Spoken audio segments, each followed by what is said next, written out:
Hello and welcome to the awesome TV show with Nikhil Taneja. I'm your brown color host Nikhil Taneja, and this week I'll be reviewing the new Netflix satire, Dear White People.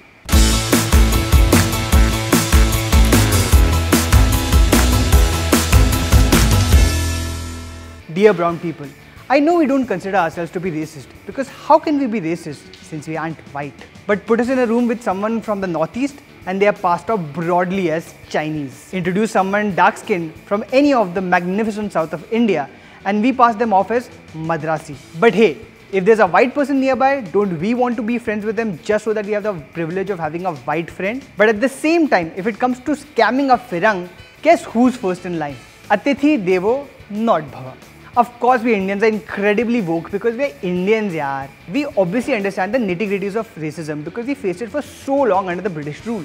But hey, if there are African students among us, we'd spend little to no time in declaring them as drug dealers. Our top stars endorse fairness products because who will give us a job or God forbid marry us if our skin tone is anything lighter than fair and lovely?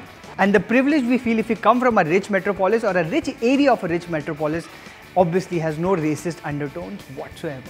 And let's not even get into religion or caste because we are so not ready to discuss that we may be bigoted. Yes, brown people, we have an issue.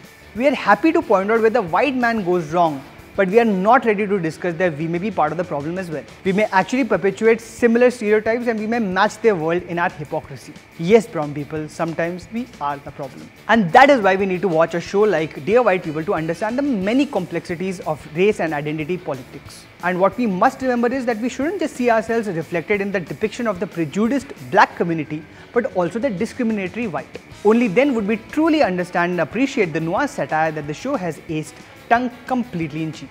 Dear White People is an adaptation of the 2014 film of the same name by writer-director Justin Simien, and what a fantastic job he's done. Justin Simien has also created this show and has taken every race cliche and then obliterated it while making a point many dramatically try but fail, that racism or identity politics is not all black or white.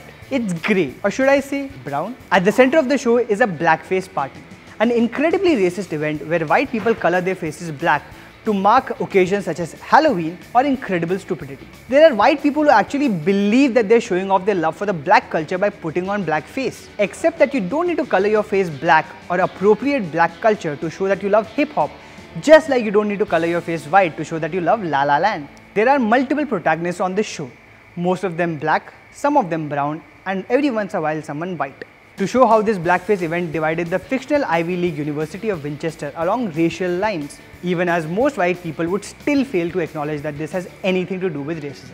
But of course it does. It always does. The thing is, the world today, day in and day out, perpetuates some kind of stereotype without as much as realizing that it's doing so. From what an Indian accent is supposed to sound in a Hollywood film, to what a gay person is supposed to behave like in a Bollywood film. From what occupation a black person has in a white movie to what clothes a Muslim person wears in a Bollywood movie. Stereotypes are all around and they all seem harmless until one day you realize that by letting them perpetuate for so long, you have actually been reinforcing a racist norm. And suddenly one day you are actually being victimized in another part of the world because to them, brown means not white. So dear brown people, watch the enormously delicious satire that is Dear White People, and don't just watch it to enjoy it, watch it to learn how to really be woke, beyond the BuzzFeed survey that actually claimed that you were. Let directors like Barry Jenkins and Nisha Ganatra, incredible writers like Justin Simien, and a truly outstanding cast of shining young talent show you how privileged you are and where exactly to shove that privilege. So is Dear White People an awesome TV show? Hell yes, brown people, it is legendary and woke AF. Also, Amazon Prime Video India has bought the television rights of the adaptation of Neil Gaiman's book American Gods, possibly the most buzzed about show of this year. New episodes drop every week, so you must check them out. I'm definitely going to review the show at some point, but I first need to understand it. If you are woke just like the awesome crew of the awesome TV show, then please like, subscribe and share this video right here. Watch all my previous episodes right here. Please comment what you think about this show and whether you think Indians are actually racist down in the comments below. And do not forget to follow me on all social media channels at Taneja Main Hoon, because Taneja Main Hoon mark idhar hai.